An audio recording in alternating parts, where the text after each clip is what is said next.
Hello students. आज हम देखने वाले हैं 6 स्टैंडर्ड मैथ का 10 नंबर का चैप्टर इक्वेशंस। उसमें हम स्टडी करने वाले हैं प्रैक्टिस सेट नंबर 26। लेकिन उससे पहले इक्वेशंस क्या होता है ये हम देखेंगे। तो देखो इक्वेशंस की डेफिनेशन क्या रहती है। In mathematics the sign of equality shows that the numbers on both its sides are equal. They may be the result of different operations on the left and right hand side. Such an expression of equality is called an equations. मतलब देखो अलग अलग operation है लेकिन answer एक ही है, उसे हम इक्वेशंस कह सकते हैं। तो मैं एग्जांपल के लिए यहाँ लिखती हूँ 15 डिवाइड बाय 3। तो इसका आंसर क्या आता है, 3 से हम 15 को 3 से डिवाइड करेंगे तो आंसर आता है 5। मतलब देखो ये ऑपरेशन किसका है, डिवाइडेशन का। अगर हम सब्ट्रैक्शन का लेंगे 10 माइनस 5 इज इक्वल टू 5। देखो दोनों ऑपरेशंस अलग अलग है लेकिन आंसर सेम है, तो हम इसे इक्वेशन कह सकते हैं। तो देखो 15 divide by 3 is equal to, ये जो इक्वलिटी का साइन है हमने ये यहाँ लिख दिया। तो हम इसे ऐसे भी लिख सकते हैं 10 माइनस 5। मतलब देखो ऑपरेशंस अलग अलग है लेकिन आंसर तो एक ही है, मतलब ये हुआ इक्वेलिटी इक्वेशन। तो देखो अब हम स्टडी करेंगे प्रैक्टिस सेट नंबर 26 का। उसमें हम ऐसे ही और इक्वेशंस देखने वाले हैं जो ऑपरेशन अलग है लेकिन आंसर उनका सेम आता है। तो देखते हैं अब प्रैक्टिस सेट नंबर 26। बच्चों देखो प्रैक्टिस सेट नंबर 26 उसमें क्वेश्चन दिया है different mathematical operations are given in the two rows. देखो यहाँ मैथमेटिकल ऑपरेशंस दिए हैं 2 रोज में, ये से वो फर्स्ट रो ये सेकेंड रो।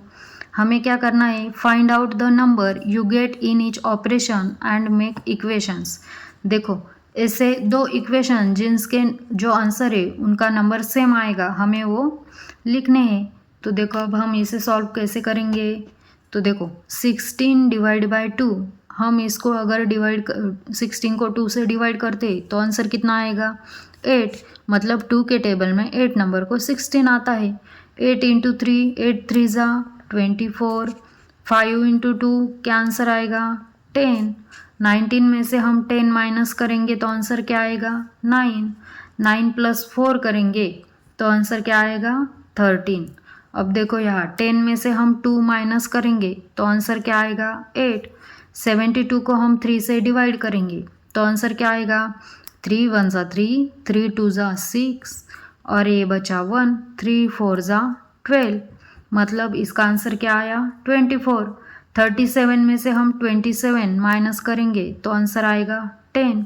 4 प्लस 5 कितना आया आंसर 9 और 6 प्लस 7, इसको हम 6 में 7 ऐड करेंगे तो हर आंसर आएगा 13। तो देखो अब देखो यहाँ इक्वेशंस है, यहाँ आंसर है, यहाँ भी मैंने इक्वेशन राइट डाउन किए है, यहाँ आंसर लिखे है। तो देखो ऐसे 2 इक्वेशन जिनका जो आंसर आया है वो सेम है, वो क्या है इक्वल है। मतलब हम उन इक्वेशंस को एक साथ लिख सकते हैं। तो हम कैसे लिखेंगे 16 डिवाइड बाय 2, इसका आंसर क्या आया 8। तो हम उसके सामने दूसरा कौन सा इक्वेशन लिखेंगे 10 minus 2 is equal to 10 minus 2। मतलब देखो लेफ्ट हैंड साइड में जो आंसर है वही राइट हैंड साइड वाले इक्वेशन का आंसर है, इसलिए हमने उसको इक्वल साइन दिया है। ऐसे ही हम बाकी के लिख लेते हैं। तो देखो अब हम आगे कैसे लिखेंगे 8 इंटू 3 इज इक्वल टू, इसका आंसर क्या है 24। तो ऐसा कौन सा इक्वेशन है जिसका आंसर 24 है 72 डिवाइड बाय 3। 72 divide by 3।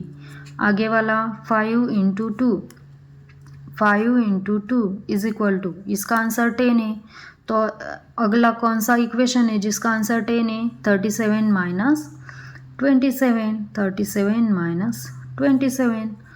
बाद में 19 माइनस 10 इज इक्वल टू, इसका आंसर क्या है 9। ऐसा ही दूसरा कौन सा इक्वेशन है जिसका आंसर 9 है 4 प्लस 5।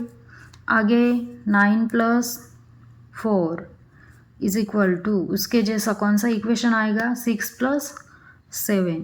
तो देखो इतना आसान था ये प्रैक्टिस सेट नंबर 26।